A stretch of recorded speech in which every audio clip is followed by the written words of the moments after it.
और गजा की सूरत हाल खौफनाक है। एक ड्राउने ख्वाब की तकमील की जा रही है। आलमी ताकतें जंग बंदी में किरदार अदा करें। सेक्रेटरी जनरल अक़वाम मुत्तहिदा एंटोनियो गुतेरेस का जनरल असम्बली के इजलास से खिताब। कहा, अदम मसावात के रुझानात दुनिया के लिए बड़ा मुनाजरा है। Civilians are paying the price in rising death tolls and shattered lives and communities. The international community must mobilize for an immediate ceasefire. Gaza is a non-stop nightmare, and nothing can justify the collective punishment of the Palestinian people. We should all be alarmed by the escalation. Lebanon is at the brink.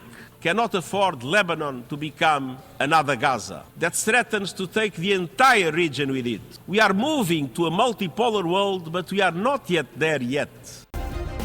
Subscribe करें और bell दबाएं ताकि कोई खबर रह न जाए।